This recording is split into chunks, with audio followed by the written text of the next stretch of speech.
Welcome to the market money magnet guys. आज हम यहाँ बात करने वाले हैं विप्रो के बारे में। जी हाँ, जो विप्रो कंपनी है ये जेन्युइनली इसको लेकर बहुत से लोगों के बहुत से सवाल देखने को मिलते हैं कि विप्रो को बाय करना चाहिए क्या विप्रो से एग्जिट कर लेना चाहिए या इसको होल्ड करके रखना भी कुछ फ़ायदेमंद बात रहेगी। तो अभी फ़िलहाल तो हम कुछ दिनों से देख रहे हैं विप्रो को लेके कंटिन्यूसली हमें कुछ बैड न्यूज़ देखने को मिल रही है। उसी से रिलेटेड अब आज भी एक और हमें ऐसी ही बैड न्यूज़ देखने को मिली है। वो है जो बीएनपी है, बीएनपी परिभाष, जिन्होंने अपना सेल जो है विप्रो में का स्टेक जो है ये और कम कर दिया है। इन्होंने पहले भी स्टेक कम किया था जिसके चलते हमने देखा था कि विप्रो में थोड़ी गिरावट देखने को मिली थी। आज उन्होंने फिर अपना स्टेक जो है ये ब्लॉक डील के थ्रू कम कर दिया है। अब उसके चलते अगर हम देखें कि विप्रो में आज कोई गिरावट करेक्शंस नहीं देखने को मिल रही है, तो मैंने ये आपको पहले भी बताया था कि ब्लॉक डील, बल्क डील जो होते हैं ये हमेशा निगेटिव ही नहीं होते। अगर वो फेयर वैल्यूज पे हो तो वो बिल्कुल कोई भी उससे नुकसान या हमें निगेटिविटी स्टॉक में देखने को नहीं मिलती। तो जो बीएनपी परिभाष है इन्होंने 18 लाख शेयर्स जो है अपने वो बेचे हैं। अब ये जो उन्होंने बेचे हैं ये ₹73 करोड़ में बेचे हैं, यानी फिर से इन्होंने अपना स्टेक जो 73 करोड़ में कम कर दिया है, वो भी ओपन मार्केट से उन्होंने जो है ये सेल किया था। अब ये ट्रांजैक्शंस तो ओपन मार्केट से हुआ है। इसके अलावा हम कह सकते हैं अगर टोटल शेयर्स की बात करें तो वो थे करीबन 18,164 शेयर्स उन्होंने सेल किए हैं। और जो प्राइस था, जो कि मोस्ट इम्पॉर्टेंट है, किस प्राइस बैंड पे उन्होंने बेचे हैं, तो वो करीबन 405 पे बेचे हैं, यानी फेयर वैल्यू है। इतना तो कम यानी बहुत बड़ा डिस्काउंट के साथ नहीं दिया गया है। वो उन्होंने 47 यानी करीबन फेयर वैल्यू पर ही सेल किए हैं।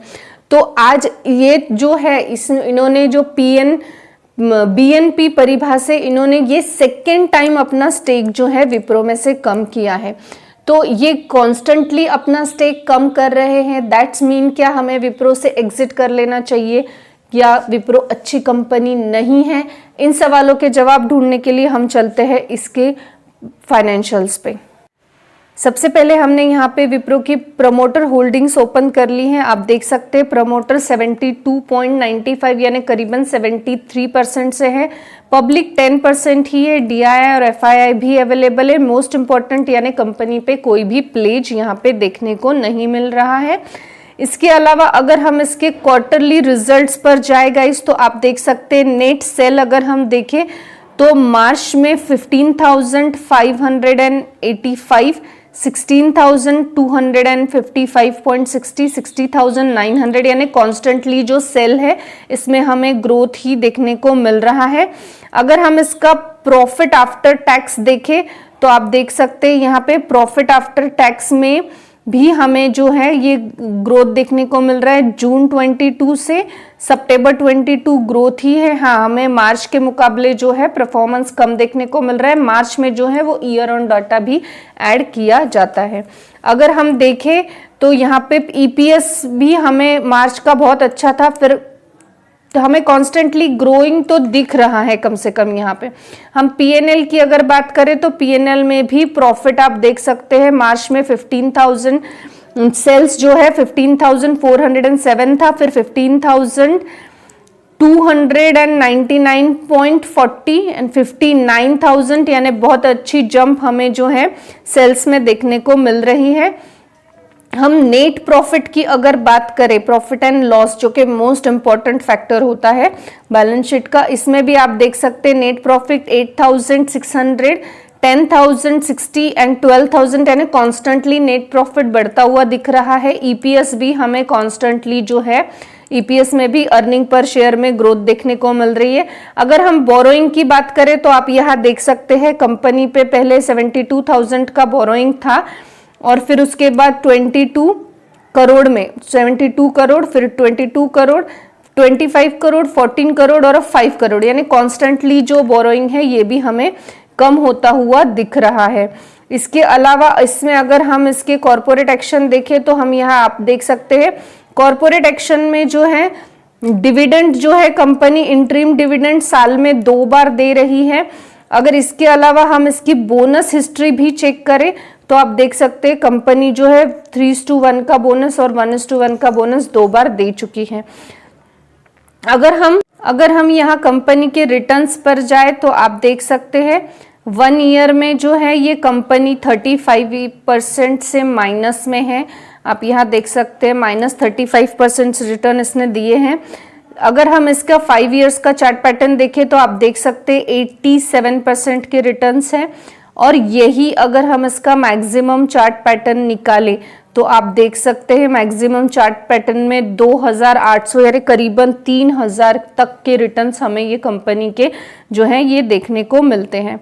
तो गाइस कंपनी बुरी नहीं है, कंपनी डेफिनेटली अच्छी है, पर आप देख सकते हैं एक इसका जो कंसोलिडेटेड फ्रेज है ये बहुत लंबा चला और फिर अचानक इसने थोड़ा ग्रो हुआ और फिर से वापस जो है कंपनी हमें नीचे ही देखने को मिल रही है। हम कह सकते हैं प्रॉफिट बुकिंग हमें देखने को फिर से कंपनी में मिल रही है। तो गाइस कंपनी जो है आईटी सर्विसेज में ये एक अच्छी कंपनी है। अगर आप इसका हिस्ट्री उठा के देखेंगे तो 1945 में ये कंपनी इनकॉर्पोरेट हुई थी कर्नाटका में। इसको आजिम प्रेम जी इन्होंने इनकॉर्पोरेट किया था, यही प्रमोटर और चेयरमैन थे कंपनी के। कंपनी ने अपना बिजनेस अगर आप देखेंगे तो एडिबल ऑयल में इन्होंने शुरू किया था। एडिबल ऑयल जो है इसमें ये बिजनेस शुरू किया गया था और एडिबल ऑयल के बाद कंपनी ने स्लोली यानी पहले यही प्रोड्यूस करती थी, फिर इन्होंने ट्रांसफॉर्म किया खुद को और जो है फास्ट मूविंग कंज्यूमर गुड्स में और आईटी सर्विसेज में इन्होंने एंटर किया था। और कहा 1945 से लेके आज हम विप्रो का नाम जो है वर्ल्ड वाइड हमें देखने को मिलता है। तो गाइस कंपनी बुरी नहीं है, हाँ डेफिनेटली रिटर्न्स लो है बट सेफ रिटर्न्स जो है ये हमें देखने को मिलते हैं। First thing. सेकंड थिंग जो है लॉन्ग टर्म में कंपनी ने अच्छे रिटर्न्स दिए हैं। अगर आप देखेंगे तो 5 साल का जो चार्ट पैटर्न हमने देखा 5 सालों में कंपनी ने पॉजिटिव रिटर्न्स यहाँ पे बना के 87% के दिए हैं। शॉर्ट टर्म का आपका विजन है तो डेफिनेटली ये काम की नहीं है। आप अब ये जो आईटी सेक्टर है इसके लिस्ट में 4th नंबर पर देखने को मिल रही है। अगर आप इसमें इन्वेस्ट कर चुके हैं तो कोई गलत डिसीजन नहीं था आपका, और आप करना चाहते हैं तो आपको लॉन्ग टर्म विजन के थ्रू ही करना चाहिए। अदरवाइज कंपनी से कीप अवे ही रहिए क्योंकि ये आपका हाईली पेशेंस लेवल भी चेक करती है। और आईटी सेक्टर में मैं ये डेफिनेटली कहूंगी कि सेफ रिटर्न्स के मामले में लॉन्ग टर्म के लिए ये स्टॉक आपको अच्छे रिटर्न्स बनाकर भी दे सकता है। आई होप गाइस आपको इन्फॉर्मेटिव लगी होगी। Thanks for watching.